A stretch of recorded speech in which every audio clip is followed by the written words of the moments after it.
నమస్తే, welcome to తొలి వెలుగు. బిగ్ బ్రేకింగ్ న్యూస్ చూస్తా ఉన్నాము. BRS MLC Kalvakuntla Kavitha bail petition పై నేడే సుప్రీంకోర్టులో విచారణ. ఇక బీఆర్ఎస్ వర్గాల్లో ఇప్పటికే సంబరాలు మొదలైనవి, మరోవైపు కలవరింపులు కూడా మొదలైనవి. ఇక మనీష్ సిసోడియా తరహాలోనే బీఆర్ఎస్ ఎమ్మెల్సీ కల్వకుంట్ల కవితకు ఖచ్చితంగా బెయిల్ వచ్చే అవకాశం ఉందంటూ ఇప్పటికే సంబరాలకు సిద్ధమవుతున్నటువంటి పరిస్థితి మనము బీఆర్ఎస్ వర్గాల్లో చూస్తున్నాము. మరోవైపు ఇక ఈడీ సిబిఐ ఏదైతే ఈడీ మార్చి 15న కల్వకుంట్ల కవితను అరెస్టు చేసి తిహార్ జైల్లో పెట్టింది. మరోవైపు ఏప్రిల్ 15న సిబిఐ జైల్లో ఉండగానే ఇక ఆమెను అరెస్ట్ చేసినటువంటి పరిస్థితి. ఏదైతే ఢిల్లీ హైకోర్టులో ఇక బెయిల్ పిటిషన్కి సంబంధించి కల్వకుంట్ల కవిత పిటిషన్ దాఖలు చేసింది. జూలై 1న ఇక బెయిల్ ఎలాగూ ఇవ్వలేమంటూ కూడా హైకోర్టు తీర్పిచ్చింది. స్పెషల్ ఏదైతే హైకోర్టుకు సంబంధించినటువంటి తీర్పును ఇక సుప్రీంకోర్టులో పిటిషన్ దాఖలు చేసింది. సుప్రీంకు వెళ్ళినటువంటి మరి కల్వకుంట్ల కవితకు బెయిల్ వస్తుందా లేదా అనేటువంటి ఒక చర్చ నడుస్తోంది. ఇప్పటికే మనీష్ సిసోడియాకు సంబంధించి బెయిల్ రావడం, ఆ తరహాలోనే ఖచ్చితంగా మరి ఢిల్లీ మద్యం కుంభకోణం కేసులో అరెస్ట్ అయి తిహార్ జైల్లో ఉన్నటువంటి బీఆర్ఎస్ ఎమ్మెల్సీ కవితకు బెయిల్ వచ్చే అవకాశం ఉంది. ఇవాళ సుప్రీంకోర్టులో విచారణ జరుగుతుందన్నటువంటి ప్రచారం నడుస్తోంది. మరోవైపు కవితపై ఈడీ సిబిఐలు నమోదు చేసిన కేసులో బెయిల్ ఇవ్వాలని కోరుతూ కవిత ఈ నెల 8న సుప్రీంకోర్టును ఆశ్రయించారు.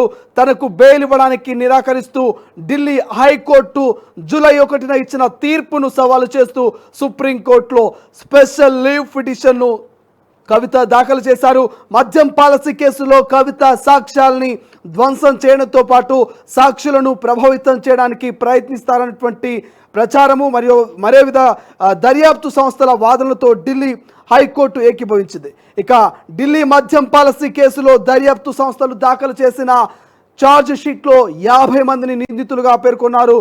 అందులో కవిత మాత్రమే మహిళ, కేవలం కవిత మాత్రమే మహిళ. ఇక మహిళలకు కొన్ని ప్రత్యేక వెసులుబాట్లను చట్టాలు కల్పించాయి. మహిళల చట్టాలను పరిగణలోకి తీసుకొని కవితకు బెయిల్ ఇవ్వండి. కవిత విషయంలో దర్యాప్తు సంస్థలు మొదటి నుంచి చట్టాలని ఉల్లంఘిస్తూనే ఉన్నాయి. అరెస్టు సమయంలో కనీసం నిబంధనలు పాటించట్లేదు.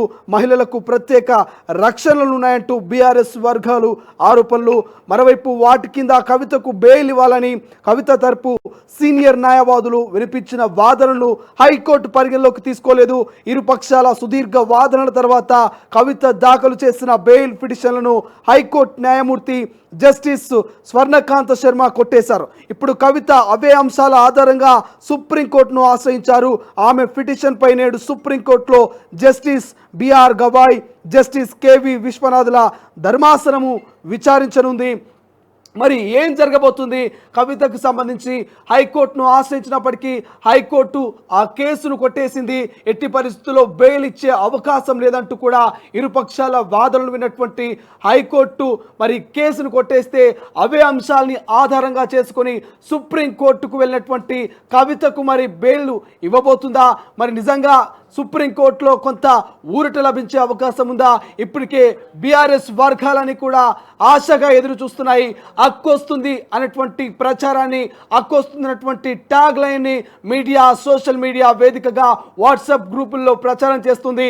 సిసోడియాకు వచ్చినటువంటి తరహాలోనే ఇక సిసోడియాకు ఏ విధంగా అయితే బెయిల్ వచ్చిందో అదే తరహాలోనే ఖచ్చితంగా కవితకు కూడా బెయిల్ రాబోతున్నటువంటి ప్రచారము పూర్తి స్థాయిలో రాష్ట్ర వ్యాప్తంగా, దేశవ్యాప్తంగా చర్చనీయాంశంగా మారింది. మరోవైపు ఈ యొక్క స్పెషల్ లీవ్ పై బెయిల్ వేసిన బెయిల్ పిటిషన్ పై ఇప్పటికే విచారణ జరుగుతుంది. సుప్రీంకోర్టులో విచారణలో ఏం జరగబోతుంది, ఎటువంటి తీర్పు రాబోతున్నటువంటి యావత్తు తెలంగాణ బీఆర్ఎస్ వర్గాలంతా కూడా ఆశగా ఎదురు చూస్తూ ఉన్నాయి. దీనికి సంబంధించి తాజా అప్డేట్స్ అయితే మనకు అందుతున్నాయి. ఇప్పటికే 50 మంది ఎవరైతే ఆ ఛార్జ్ షీట్లో 50 మంది నిందితులుగా పేర్కొన్నారో 50 మందిలో కేవలం ఎమ్మెల్సీ కవిత మాత్రమే మహిళ. మరి ఈ యొక్క మహిళ విషయంలో మహిళలకు ప్రత్యేక చట్టాలు ఉంటాయి. మరి ఆ చట్టాలని మరి ఈడీ సిబిఐ ఉల్లంఘిస్తూ వస్తుంది మొదటి నుంచి అంటూ ఇప్పటికే బీఆర్ఎస్ నేతలు ఆరోపణలు చేస్తూ ఉన్నారు. ఇటువంటి నేపథ్యంలో కవిత కేసులో ఏం జరగబోతుంది? సిసోడియాకు బెయిల్ వచ్చింది. మరి కవితకు సంబంధించి ఈ ఢిల్లీ మద్యం కుంభకోణంలో కవిత విషయంలో సుప్రీంకోర్టు ఎటువంటి స్టాండ్ తీసుకోబోతున్నటువంటి అంశం గురించి మాట్లాడదాం. మరి సీనియర్ జర్నలిస్ట్ మనతో పాటు ఫోన్ ఇన్లో మాట్లాడడానికి నరసింహరావు సిద్ధంగా ఉన్నారు. ఒకసారి ఆ సీనియర్ జర్నలిస్ట్తో ఒపీనియన్ తీసుకుందాం. మరి నరసింహరావు గారి అనుభవంతో ఆయన ఏం చెప్పబోతున్నారు, ఒక్కసారిగా కవిత బెయిల్ విషయంలో సిసోడియాకి ఇచ్చినట్టుగానే మరి బెయిల్ రాబోతుందా, మరి సుప్రీంకోర్టు ఎటువంటి తీర్పు ఇవ్వబోతున్నది, ఇవాళటి విచారణలో అసలు ఏం జరగబోతుంది, బీఆర్ఎస్ వర్గాల ఆశలన్నీ కూడా నీరు కారే అవకాశం ఉందా, వాళ్ళు సంబరాలకు సిద్ధమవుతున్నటువంటి పరిస్థితి. ఒకసారి సీనియర్ జర్నలిస్ట్ నరసింహరావు గారితో మాట్లాడే ప్రయత్నం చేద్దాం. సార్ నమస్తే, గుడ్ మార్నింగ్. గుడ్ మార్నింగ్ అండి. కవిత బెయిల్ విషయంలో ఇప్పటికే మీడియా, సోషల్ మీడియా వేదికగా అక్కొస్తుంది అన్నటువంటి ప్రచారం బీఆర్ఎస్ వర్గాల్లో ప్రధానంగా కనిపిస్తుంది. సిసోడియా తరహాలోనే కవితకు కూడా బెయిల్ వస్తున్నటువంటి ప్రచారాన్ని మనం ఎలా చూడొచ్చు? ఖచ్చితంగా సిసోడియాకి ఎప్పుడైతే బెయిల్ వచ్చిందో గత వారం వచ్చిన తర్వాత ముఖ్యంగా బీఆర్ఎస్ వర్గాల్లో కానీ బీఆర్ఎస్ పార్టీ వర్గాలు కానీ ఖచ్చితంగా ఈసారి కవితకు ఈ కేసులకు సంబంధించి బెయిల్ వస్తుందనే ఆశాభావంతోనైతే పార్టీకి సంబంధించిన నాయకులంతా ఉన్నారు. అయితే లీగల్ గా ఈ కేసు కొంత డిఫరెంట్ గా చూడాల్సి ఉంటుంది. సిసోడియాకి సంబంధించి, కేజ్రీవాల్ కి సంబంధించి, కవితకు సంబంధించినంత వరకు డిఫరెంట్ కేసుగానే దీన్ని చూడాలి. ఒకే కేసు కింద ఈ ముగ్గురిని అరెస్ట్ చేసినప్పటికీ ఇద్దరు దీన్ని విచారిస్తున్నారు. ఒకటి ఈడీ దీనిపైన విచారణ ఒకవైపు జరుగుతుంది, మరోవైపు సిబిఐ కూడా. రెండు డిఫరెంట్ విభాగాలు ఈ కేసుకు సంబంధించినంత వరకు విచారణ జరుగుతున్నాయి. సిసోడియా కేసుకి సంబంధించి ఇప్పటికే చాలా కాలం నుంచి అతని బెయిల్ పిటిషన్ కి సంబంధించి చాలా జాప్యం జరిగింది. చాలా కాలం నుంచి జైల్లో ఉన్నారు కనుక అతని విడుదలకు సంబంధించి దాదాపు 7 కాలంగా ఇదంతా జరిగిన నేపథ్యంలో ఈ కేసుకు సంబంధించినంత వరకు ఆయన సిసోడియా విషయానికి మాత్రం జాప్యం జరిగిందనే అంశాన్ని దృష్టిలో పెట్టుకుని సుప్రీంకోర్టు జడ్జిమెంట్ ఇచ్చింది. కేజ్రీవాల్ కూడా ఇవాళ మనం అనుకోకుండానే ఇవాళ కూడా కాసేపటి క్రితం కేజ్రీవాల్ కి సంబంధించి సింఘ్వి ఈ కేసుకు సంబంధించి కేజ్రీవాల్ తరఫున ఇప్పుడే కాసేపటి క్రితమే సుప్రీంకోర్టులో ఒక పిటిషన్ ఇచ్చారు. తనకు కూడా బెయిల్ ఇవ్వాలని చెప్పారు. సుప్రీంకోర్టు ప్రధాన న్యాయమూర్తి దీనికి సంబంధించి ఈ డీటెయిల్స్ నాకు మెయిల్ చేయండి, వెంటనే నేను దీన్ని విచారించలేమని ఆయన కాసేపటి క్రితం చెప్పారు. సో కేజ్రీవాల్ బెయిల్ పిటిషన్ కూడా ఈరోజు సుప్రీంకోర్టు ముందుకు వచ్చింది. అయితే వెంటనే సీజే దీనిపైన విచారణ జరపకుండా నాకు పూర్తి డీటెయిల్స్ ఇవ్వాలని చెప్పేసి అడ్వకేట్లకు సూచించిన పరిస్థితి కనిపిస్తుంది. సో కవిత కేసు విషయానికి వస్తే మాత్రం రాజకీయంగా తెలంగాణ రాజకీయాలకు సంబంధించినంత వరకు పార్టీ నాయకులు గాని, ముఖ్యంగా బీఆర్ఎస్ నేతలు గాని ఇదే కంపారిజన్ చేస్తున్నారు. మీరు అన్నది 100% కరెక్ట్. చాలా మంది నేతలతో ఎవరితో మాట్లాడుతూ వాళ్ళు ఏమంటున్నారంటే సిసోడియాకి ఇచ్చినప్పుడు కవితకి ఎందుకు ఇవ్వరు, ఖచ్చితంగా ఇచ్చే అవకాశమే ఉంటుందని చెప్తున్నారు. అయితే లీగల్ గా ఒకసారి ఆలోచిస్తే మనం చాలా మంది సీనియర్ అడ్వకేట్లతో మాట్లాడితే అలా కంపారిజన్ ప్రతి కేసులో చేయడానికి అవకాశం ఉండదు. వీళ్ళకి ఇచ్చారు కనుక ఈ కేసులో ఖచ్చితంగా ఇంకొకరికి కూడా బెయిల్ వచ్చే అవకాశం ఉందనే కంపారిజన్ ఉండదు. ఎందుకంటే లీగల్ గా ఒకరిని ఒక విధంగా విచారించాల్సింది. ఈ కేసుకు సంబంధించి సౌత్ మొత్తం లాబీ ఏదైతుందో అది కవిత చేసింది అనేది ప్రధానంగా ఈడీ గాని సిబిఐ ఆరోపిస్తుంది. సో ఈ కేసుకు సంబంధించినంత వరకు సౌత్ లాబీకి సంబంధించి ఇద్దరు వ్యక్తులు, కీలక వ్యక్తులు ఇప్పటికే సిబిఐ గాని ఈడీకి గాని అప్రూవర్ గా మారిన నేపథ్యంలో కవిత పాత్రకు సంబంధించినంత వరకు మా దగ్గర ఎవిడెన్స్ ఉందనే అంశాన్ని పదే ఈడీ గాని సిబిఐ గాని చెప్తుంది.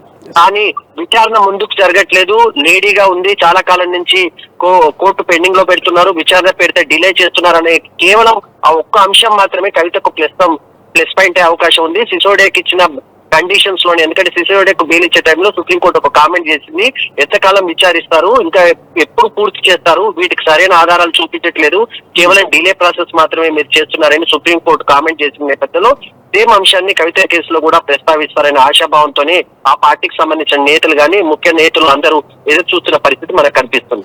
ప్రధానంగా ఢిల్లీ హైకోర్టుకు సంబంధించి ఆమె యొక్క విచారణకు సంబంధించి ఆమె యొక్క బెయిల్ పిటిషన్ ను కొట్టివేసినటువంటి పరిస్థితి. సో అదే అంశాలని సుప్రీంకోర్టులో ఆమె ప్రస్తావనకు తీసుకురాబోతుంది. ఇదే అంశాల మీద ఇక బెయిల్ పిటిషన్ కూడా ఆమె దాఖలు చేసినటువంటి పరిస్థితి. సుప్రీంకోర్టులో అయినా ఊరట లభించే అవకాశం ఉంటుందా? ఖచ్చితంగా కింద కోర్టు ఎప్పుడైతే హైకోర్టు దీన్ని రిజెక్ట్ చేసిందో సేమ్ సిసోడియా కేసును కూడా మీరు తీసుకోండి. సిసోడియా కేసును కూడా కింద హైకోర్టు దీనికి సంబంధించి రిజెక్ట్ చేస్తేనే ఆ కేసు దాన్ని సవాల్ చేస్తేనే సిసోడియా సుప్రీంకోర్టుకు వచ్చారు. సుప్రీంకోర్టులో కూడా చాలా కాలం విచారణ జరిపిన తర్వాతనే అతనికి బెయిల్ కి కండిషన్స్ కూడా పెట్టడానికి కూడా కోర్టు ఒప్పుకోలేదు. పూర్తి అన్కండిషనల్ గానే ఆయన సెక్రటరియట్ కి వెళ్ళొచ్చు, ఎక్కడైనా పని చేసుకోవచ్చు. కేజ్రీవాల్ విషయంలో గతంలో మీకు అంతా గుర్తుంది, ఎన్నికల ముందు కేజ్రీవాల్ కి బెయిల్ ఇచ్చినప్పుడు ఆయన కండిషన్స్ కి ఇచ్చారు, ముఖ్యంగా సెక్రటరియట్ అలాంటి ప్రాంతాలకు వెళ్ళొద్దు అన్నారు. కానీ ఇప్పుడు సిసోడియాకు మాత్రం ఫ్రీ హ్యాండ్ ఇచ్చారు. కవిత విషయానికి సంబంధించి నేను వాళ్ళ అడ్వకేట్ తో కూడా ఉదయం మాట్లాడినప్పుడు వాళ్ళు చెప్తున్న గ్రౌండ్స్ కూడా ఇదే చూస్తుంది. లేడీ ఆమె హెల్త్ కి సంబంధించి కూడా ఇప్పటికే ఒకసారి హాస్పిటల్ తీసుకెళ్లి 2 రోజులు ట్రీట్మెంట్ ఇవ్వాల్సి వచ్చింది. కేవలం విచారణ చేస్తామంటారు కానీ కేసును ముందుకు తీసుకెళ్ళట్లేదు. ఎంతకాలం ఇట్లా డిలే చేస్తారు? సుప్రీంకోర్టే ఒక కామెంట్ చేసింది, బెయిల్ అనేది హక్కు, ప్రతి ఒక్కరికి హక్కుగా ఉంటుంది, వాళ్ళు అడగవచ్చు అని సుప్రీంకోర్టే కామెంట్ చేసింది సిసోడియా కేసు విషయానికి సంబంధించి. ఇప్పుడు కవితకు కూడా ఇదే వర్తింపజేయాలి కనుక కవితకు బెయిల్ ఇవ్వాలనే వాదనే వాళ్ళు బలంగా వినిపించే అవకాశం ఉంది. ఆశాభావులు అయితే పార్టీకి సంబంధించిన బీఆర్ఎస్ నేతలు అయితే వస్తుందని నమ్మకంతో ఉన్నప్పటికీ లీగల్ గా కొంత ఆలోచిస్తే వెంటనే వస్తుందా లేదా అనే అంశానికి సంబంధించి ఇంకొంత క్లారిటీ రావాల్సిన అవసరం ఉంది. ఎందుకంటే సుప్రీంకోర్టు ఈ కేసుకు సంబంధించి ఇది సౌత్ లాబీకి సంబంధించిన అంశంగానే చూసే అవకాశం ఉంది. సౌత్ లాబీ మొత్తాన్ని చేసి మొత్తం సౌత్ లాబీకి కీలక వ్యక్తిగా అవుతున్నారంటే అది అయితే కనుక దాన్ని దృష్టిలో పెట్టుకుని ఇది చేసినట్టుగా మనకు కనిపిస్తుంది. కానీ ప్రధానంగా ఏదైతే సిబిఐ కావచ్చు, ఈడీ కావచ్చు, 50 మంది పేర్లు ఛార్జ్ షీట్ లో నమోదు చేస్తే అందులో కవిత మాత్రమే మహిళ. సో ఈ మహిళలకు ప్రత్యేకంగా కొన్ని చట్టాలు ఉంటాయి, ఆ చట్టాలని ఉల్లంఘిస్తుంది, ప్రత్యేకంగా మహిళలకు ఇబ్బంది కలుగుతుందన్నటువంటి వాదనలు వినిపిస్తున్నాయి. సో మరి ఒక మహిళగా ఆమెకు ప్రత్యేక చట్టం ఒకవేళ ఉంటే ఏమైనా వెసులుబాటు అయ్యే అవకాశం ఉంటుందా? మీరు అన్నట్టుగా దాదాపు 11 కేజీల బరువును కూడా తగ్గింది ఆమె, అనారోగ్య పాలైనటువంటి పరిస్థితి. ఈ సమయంలో మహిళగా సుప్రీంకోర్టు మరి మహిళగా ఏమైనా సానుకూలంగా తీర్పిచ్చే అవకాశం ఉంటుందా? సుప్రీంకోర్టులో కవిత ఈ పాయింట్ ఆఫ్ మీరు చెప్పిన పాయింట్ ఆఫ్ వ్యూ మహిళకు విచారించడానికి సంబంధించి ముఖ్యంగా ఈడీ విచారణకు సంబంధించి ఆమె గతంలో ఒక కేసును ప్రస్తావించారు. గతంలో చిదంబరం కేసుకు సంబంధించి చిదంబరం వాళ్ళ వైఫ్ ని అరెస్ట్ చేయాలని వచ్చినప్పుడు ఈడీకి సంబంధించినంత వరకు మినహాయింపు ఇచ్చింది. అదే అంశాన్ని కవిత ఇప్పటికే సుప్రీంకోర్టుకు సంబంధించి దీనిపైన బిల్లు ఉంది, అది ప్రస్తుతం పెండింగ్ లో ఉంది. ఆ బిల్ పెండింగ్ లో ఉన్న సమయంలోనే కవితను అరెస్ట్ చేశారు. ఆ సిబిఐ వాళ్ళు అరెస్ట్ చేశామని చెప్పుకుంటూ వచ్చారు. దీనిపైన కూడా కోర్టులో విచారణ జరిగింది. ఆ మినహాయింపు ప్రస్తుతం కవిత విషయంలో మాత్రం లేదని చెప్పుకోవాలి. ఎందుకంటే ఈ ఆల్రెడీ పిటిషన్ సుప్రీంకోర్టులో పెండింగ్ ఉంది. ఇదే అంశాన్ని కవిత ప్రస్తావించారు. చాలా రోజులు ఆమె విచారణకు రాకుండా పోవడానికి కూడా ఈ అంశాన్ని ప్రస్తావించారు. చిదంబరం కేసులో ఏదైతే వెసులుబాటు ఇచ్చారో నా కేసులో కూడా అలాంటి వెసులుబాటు తనకి ఇవ్వాలని చెప్పినప్పటికీ సుప్రీంకోర్టు ఎక్కడ కూడా ఆమెకు ఇప్పటి వరకు మినహాయింపు ఇచ్చిన పరిస్థితి కనిపించట్లేదు. ఈ రోజు విచారణ సందర్భంగా ఈ అంశాన్ని కూడా ప్రస్తావించే అవకాశం ఉంది. ఒక ప్రధానమైన పాయింట్ ఒకటి మనకు కనిపిస్తుంది, లేడీ కావడం చేత ఇంతకాలం ఇప్పటికే మార్చి 15 అరెస్ట్ చేశారు. ఈ రోజు వరకు ఇంకా ప్రాసెస్ కి సంబంధించి విచారణకు సంబంధించి డిలే జరుగుతుంది. కానీ ఏదో రకంగా రాజకీయ లబ్ధి కోసం మాత్రమే ఈ మొత్తం లిక్కర్ స్కామ్ అనేది కనిపిస్తుంది. కేవలం ఆప్ ని టార్గెట్ చేసేయడానికి చేశారు. దాంట్లో కవిత పాత్రను కూడా క్రియేట్ చేశారు అనేది బీఆర్ఎస్ వర్గాల వాదనగా కనిపిస్తుంది. కానీ ఈడీ దగ్గర కొంత ఎవిడెన్స్ ఉంది, సిబిఐ దగ్గర కొంత ఎవిడెన్స్ ఉంది. సౌత్ లాబింగ్ చేశారు. కవిత ఎవరెవరితో కలిసింది, ముఖ్యంగా ఫోన్ కు సంబంధించి డిస్ట్రాయ్ చేశారు, వాటిని పలగొట్టారనే అంశాన్ని ఆధారాలు కూడా ఇప్పటికే కొంత సిబిఐ సేకరించింది. ఎందుకు ఫోన్లను డ్యామేజ్ చేయాల్సి వచ్చింది, ఈ రకంగా చేయడం తప్పు కదా, ఆధారాలను డిస్ట్రాయ్ చేసే ప్రయత్నం కవిత చేశారనే ఆరోపణలు కూడా సిబిఐ స్పష్టంగా చేసింది. ఈ కేసులో సిబిఐకి బలమైన ఆధారం ఏదైనా ఉందంటే అది ఖచ్చితంగా ఆధారాలు, ముఖ్యంగా సెల్ ఫోన్ ను వాడడం విషయంలో సెల్ ఫోన్ కి ఉన్న ఇన్ఫర్మేషన్ ఏదైతే ఉందో దాన్ని పూర్తిగా దెబ్బతీసే ప్రయత్నం చేశారు. కనుక ఈ అంశాన్ని కూడా కోర్టు దృష్టికి ఇప్పటికే సిబిఐ తీసుకొచ్చింది. ఈ అంశాలు కూడా ఈ రోజు పరిగణలోకి రాకపోతుంది. ఖచ్చితంగా రాజకీయ వర్గాల్లో ఇంట్రెస్ట్ ఉన్నప్పటికీ నేను ఉదయం కూడా అడ్వకేట్స్ తో కొంతమందితో మాట్లాడినప్పుడు రాజకీయ వర్గాల్లో ఖచ్చితంగా తెలంగాణ రాజకీయాల్లో కొంత ఈ రకమైన చర్చ ఉన్నప్పటికీ కోర్టు అలాంటి అంశాలను పరిగణలోకి తీసుకోదు, ఎవిడెన్స్ పాడుతూనే పోతుంది. కవిత విషయానికి ఇంకా మాకు కొంత విచారణ టైం కావాలి, ఆమెకు సంబంధించి కొంతమంది మేము ఇంకా విచారించాల్సిన అవసరం ఉందని చెప్పే అవకాశం ఉంది. అయితే కోర్టు పూర్తిగా సిసోడియాకు సంబంధించిన వెసులుబాటు ఇక్కడ ఇస్తారా లేదా అనే అంశానికి సంబంధించినంత వరకు రాజకీయ వర్గాల్లో అలాంటి కంపారిజన్ ఉన్నా లీగల్ గా చూస్తే మాత్రం కేవలం ఒకరికి ఇచ్చారు కనుక ఇంకొకరికి ఇవ్వాలనేది ఎక్కడ ఉండదు. చాలా కేసులు అలా మనం చూసాం. ప్రధాన నిందితుడికి బెయిల్ ఇచ్చినప్పటికీ ఆ కేసులో ఉన్న ఇతరులు ఇప్పటికీ జైల్లో ఉన్న పరిస్థితి చాలా కేసులలో మనకు కనిపిస్తుంది. చాలా కేసులు అలా ఉంటాయి. రాజకీయపరమైన కేసులు మనం ఒకసారి చూస్తే ప్రధానంగా ఎవరైతే ఆరోపణలు ఉంటుందో వాళ్ళు బయటకు వస్తారు, కానీ మిగతా వాళ్ళు మాత్రం అలాగే ఉంటారు. సిసోడియా బయటకు వచ్చినంత మాత్రాన దీనికి సేమ్ ఈ కేసుకు సంబంధించి కవిత రావాలి. కవిత వచ్చిన వెంటనే మళ్ళీ కేజ్రీవాల్ కూడా ఇవ్వాలి. కేజ్రీవాల్ ఇప్పటికీ మీకు ఇందాక నేను చెప్పాను, కేజ్రీవాల్ ఈ ఉదయమే దీనికి సంబంధించి సుప్రీంకోర్టులో ఒక పిటిషన్ వేసిన పరిస్థితి కనిపిస్తుంది. సో ఈ అంశాలను నెగిటివ్ గా చూపిస్తుంది సిబిఐ గానీ ఈడీ గానీ. వీళ్ళందరూ బయటకు వచ్చేస్తే ఆధారాలు చేయకపోతే వీళ్ళందరూ ఇన్ఫ్లుయెన్స్ చేయగలుగుతారు. కేజ్రీవాల్ గాని కవిత గాని ఖచ్చితంగా కొంత ఇన్ఫ్లుయెన్స్ చేసే వ్యక్తులు కనుక వీళ్ళను ఖచ్చితంగా విచారణకు సహకరించే విధంగా చెప్పాలని తప్ప బెయిల్ మాత్రం ఇవ్వద్దనే వాదననే బలంగా వినిపించే అవకాశం ఉంది. థ్యాంక్ యూ సో మచ్ అండి. సో సీనియర్ జర్నలిస్ట్ నరసింహారావు అయితే చెప్పినటువంటి ఆ యొక్క వ్యాఖ్యలు మనం విన్నటువంటి పరిస్థితి చూస్తా ఉన్నాము. తొలి వెలుగు ఎక్స్క్లూజివ్ గా నరసింహారావు సీనియర్ జర్నలిస్టు అడ్వకేట్లతో మాట్లాడినప్పటికీ కూడా కొన్ని పెట్టి కేసులలో కంపారిజన్ ఉంటుండొచ్చేమో, కానీ ఢిల్లీ మద్యం కుంభకోణం అనేదంతా కూడా ఇది పెద్ద అంశం. ఇది సౌత్ గ్రూప్ సంబంధించినటువంటి భారీ కుంభకోణం కాబట్టి ఈ యొక్క ఈ కుంభకోణంలో, ఈ మద్యం కుంభకోణం విషయంలో సుప్రీంకోర్టు మరి కవితకు బెయిల్ ఇస్తుందా లేదా, మరి సిసోడియాను కంపేర్ చేసుకోవడం పట్ల మరి బీఆర్ఎస్ వర్గాలు ఖచ్చితంగా సిసోడియాకు బెయిల్ వచ్చింది కాబట్టి కవితకు కూడా బెయిల్ వస్తుంది, హక్కు వస్తుంది అనేటువంటి ప్రచారాన్ని కొంత కొట్టిపడేసే ప్రయత్నం చేసిరు. కంపారిజన్ అనేది ఇక రాజకీయాల్లో ఉండొచ్చు, కానీ సుప్రీంకోర్టు కావచ్చు, కోర్టులో ఉన్నటువంటి ఇప్పుడు జైల్లో ఉన్నటువంటి కవిత విషయంలో, సిసోడియా విషయంలో, కేజ్రీవాల్ విషయంలో ఈ కంపారిజన్ అనేది పనిచేయదు. ఖచ్చితంగా మహిళ కాబట్టి ఇప్పటికే ఆమె తిహార్ జైల్లో దాదాపు 11 కేజీల బరువు తగ్గింది. గతంలో మహిళ అయినప్పటికీ కూడా కొన్ని చట్టాలని ఉల్లంఘిస్తూ సిబిఐ, ఈడీ ప్రవర్తించింది. ఖచ్చితంగా మహిళకు కొంత మినహాయింపులు ఇవ్వాల్సినటువంటి అవసరం ఉన్న మినహాయింపులు ఇవ్వలేకపోయినటువంటి ఇక ఏదైతే సిబిఐ కావచ్చు, ఈడీ కావచ్చు, దీని పట్ల కొంత విచారణ ఈరోజు జరుగుతూ ఉంది సుప్రీంకోర్టులో. ఇప్పటికే ఏదైతే ఢిల్లీ హైకోర్టు ఇచ్చినటువంటి ఆ తీర్పును సవాలు చేస్తూ స్పెషల్ లీవ్ సంబంధించి ఒక పిటిషన్ అయితే సుప్రీంకోర్టులో దాఖలు చేసింది.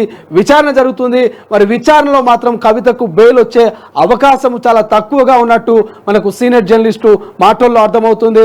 ఇప్పటికే అందరికీ తెలుసు, ఢిల్లీ మద్యం కుంభకోణం విషయానికి మార్చి 15న కవితను ఈడీ సోదాలు చేసి మంజారా హిల్స్ నివాసంలో ఇక కవితను అయితే అరెస్ట్ చేసినటువంటి పరిస్థితి. తర్వాత తిహార్ జైల్లో ఉండగానే మళ్ళీ సిబిఐ కూడా ఏప్రిల్ 15న కవితను అరెస్ట్ చేసింది.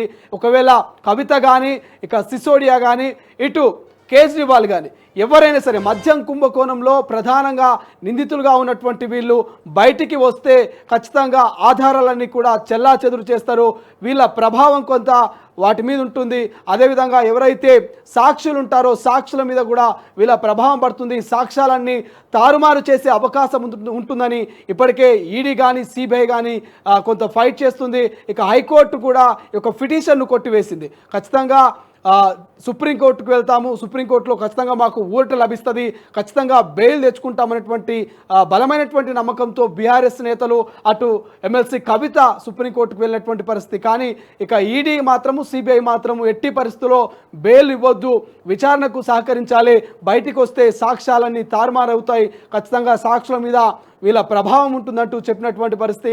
సిసోడియాకి ఇచ్చినటువంటి బెయిల్లో కూడా కొన్ని కండిషన్స్ పెడుతూ సుప్రీంకోర్టు బెయిల్ ఇచ్చింది. అందరికీ తెలిసిందే, విదేశాలకు వెళ్ళకూడదు, ఇక ప్రతి వారానికి ఒకసారి ఇక సైన్ చేయాల్సినటువంటి అవసరము సిసోడియాకుంటూ కొన్ని కండిషన్స్ను పెడుతూ అయితే బెయిల్ ఇచ్చినటువంటి సిచ్యువేషన్ మనం చూస్తున్నాం. కేజ్రీవాల్ కూడా ఎన్నికల ప్రచారంలో భాగంగా కొన్ని రోజుల పాటు బెయిల్ ఇచ్చింది.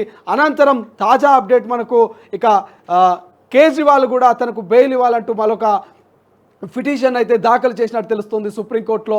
మరి ఇద్దరి విషయంలో ఎటువంటి నిర్ణయం తీసుకోబోతుంది, మరి ప్రధాన నిందితురాలుగా ఉన్నటువంటి మరి కవిత విషయంలో ఎటువంటి నిర్ణయం తీసుకోబోతుంది అంటే, రాష్ట్ర వ్యాప్తంగా, దేశవ్యాప్తంగా అయితే కవితకు ఇప్పట్లో బెయిల్ వచ్చే అవకాశం లేనటువంటి చర్చ మాత్రము ప్రధానంగా కనిపిస్తుంది. కానీ బీఆర్ఎస్ వర్గాలు మాత్రం బలంగా నమ్ముతున్నాయి, సిసోడియా తరహాలోనే కవితకు బెయిల్ రాబోతుంది, కవితక్క వచ్చిందో వచ్చినటువంటి ప్రచారము మీడియా, సోషల్ మీడియా, వాట్సాప్ గ్రూపుల్లో పెద్ద ఎత్తున బీఆర్ఎస్ శ్రేణులు, కవిత అభిమానులు అయితే ప్రచారం చేస్తూ ఉన్నారు. కాబట్టి చూద్దాం సుప్రీంకోర్టు నిర్ణయం ఏముండబోతుంది, ఇవాళ విచారణలో ఏం తేలబోతుంది, కవితకు బెయిల్ వస్తుందా, బెయిల్ రాదా, ఎప్పటి వరకు ఇంకా తిహార్ జైల్లోనే కవిత ఉండబోతుంది అనేది సుప్రీంకోర్టు నిర్ణయాన్ని బట్టి మనము చూడాల్సిన అవసరం ఉంటుంది. అసలైన తొలి వెలుగు. ఫాలో వాట్సాప్ @తొలి వెలుగు అఫీషియల్.